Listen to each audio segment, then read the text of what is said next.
Hello दोस्तों, स्वागत है आप सभी का हमारे एक नई वीडियो में। और आप देख रहे हैं जोश टॉक हिंदी 7। जी हाँ दोस्तों, आज हम बात करने वाले हैं यूपीआई करते समय ये 5 गलतियां आपको कभी नहीं करनी चाहिए। नमस्कार दोस्तों, आज के समय में यूपीआई से पेमेंट करना हमारी रोज़मर्रा की ज़िंदगी का हिस्सा बन चुका है। चाय की दुकान हो, किराने की दुकान हो, ऑनलाइन शॉपिंग हो या किसी दोस्त को पैसे भेजने हो, हम कुछ ही सेकंड में यूपीआई से पेमेंट कर देते हैं। लेकिन दोस्तों, यही सुविधा कभी कभी हमारे लिए परेशानी का सबब बन जाती है। अगर आप यूपीआई करते समय हमने छोटी सी गलती कर दी तो हमारे पैसे गलत व्यक्ति के खाते में जा सकते हैं। हमारे साथ ऑनलाइन धोखाधड़ी भी हो सकती है। इसलिए आज की वीडियो में आपको बताऊंगा यूपीआई करते समय होने वाले 5 बड़ी गलतियों के बारे में, जिन्हें आपको हमेशा से बचना चाहिए। तो वीडियो को अंत तक ज़रूर देखिएगा, आपको सारी चीज़ समझ में आ जाएगी। पैसे भेजने से पहले नाम चेक ना करना। दोस्तों, जब आप कभी किसी व्यक्ति को यूपीआई से पैसे भेजते हैं तो सबसे पहले उस व्यक्ति का नाम चेक करिए। कई बार हम जल्दी में क्यूआर कोड स्कैन करते हैं और बिना नाम के ही पेमेंट भेज देते हैं। यहीं पर गलती हो सकती है। इसलिए जब आप यूपीआई पेमेंट करें तो पेमेंट करने से पहले स्क्रीन पर दिखाई दे रहे व्यक्ति या दुकान के नाम को ध्यान से देखें। अगर नाम सही है तभी पेमेंट करें, और अगर नाम आपको सही नहीं लग रहा है तो पेमेंट रोक दें और सबसे पहले पेमेंट वाले से बात करें कि आपका नाम ये आ रहा है, क्या ये सही है या गलत। याद रखिए, पेमेंट करने में कुछ सेकंड ज़्यादा लगना बेहतर है, लेकिन गलत खाते में पैसे भेजने से बचना ज़्यादा ज़रूरी है।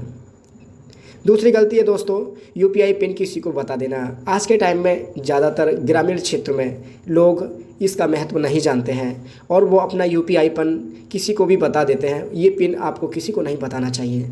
साथियों, अगर आप ये पिन किसी को बता देते हैं दोस्तों, आपकी यूपीआई पिन बहुत महत्वपूर्ण है।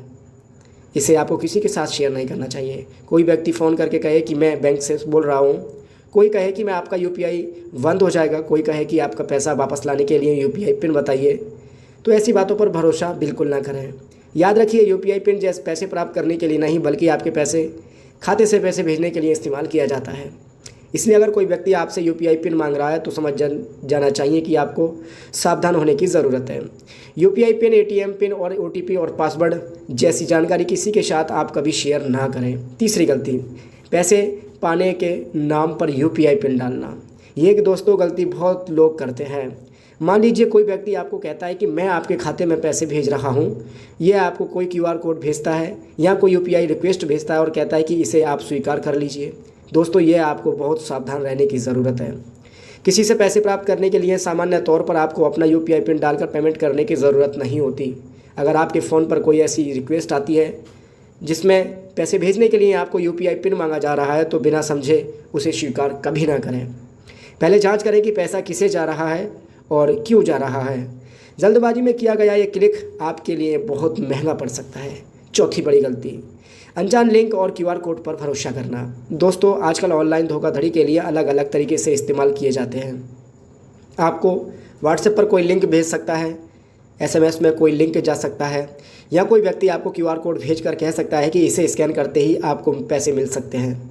ऐसी स्थिति में हमेशा सावधान रहने की ज़रूरत है। किसी अनजान व्यक्ति के भेजे हुए लिंक पर आप कभी क्लिक ना करें। किसी अनजान क्यूआर कोड को बिना समझे स्कैन कभी ना करें। और सबसे ज़रूरी बात है, सिर्फ इसलिए किसी पेमेंट रिक्वेस्ट को स्वीकार ना करें क्योंकि सामने वाला आपको जल्दी करने के लिए कह रहा है। अगर कोई व्यक्ति कहता है कि अभी करो, जल्दी करो, नहीं तो ऑफ़र ख़त्म हो जाएगा या फिर अकाउंट बंद हो जाएगा, तो पहले सोचिए और पूरी जानकारी से उसकी जाँच कीजिए।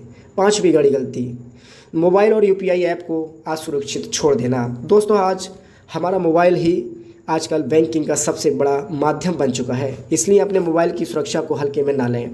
अपने फ़ोन में स्क्रीन लॉक ज़रूर रखें। यूपीआई ऐप और बैंकिंग ऐप को हमेशा अपडेट रखें।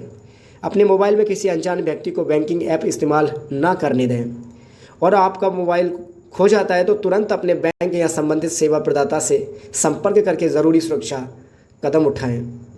साथ ही अपने बैंक खाते में आने वाले एसएमएस और ट्रांजैक्शन नोटिफिकेशन पर हमेशा ध्यान दें। अगर आपको कोई ऐसा ट्रांजैक्शन दिखाई दे रहा है जो आपने नहीं किया है तो उसे नज़रअंदाज कभी ना करें। हो सकता है कि आपके साथ कोई धोखाधड़ी हुई हो। तुरंत अपने बैंक से संपर्क करें।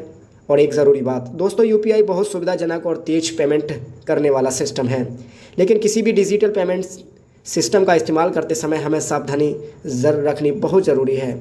इसलिए आज की पांचों बातें एक बार फिर याद कर लीजिए। पहली, पैसे भेजने से पहले नाम ज़रूर चेक कर लें। दूसरा, अपना यूपीआई पिन किसी को ना बताएं। और तीसरा, पैसे प्राप्त करने के नाम पर बिना समझे यूपीआई पिन कभी ना डालें।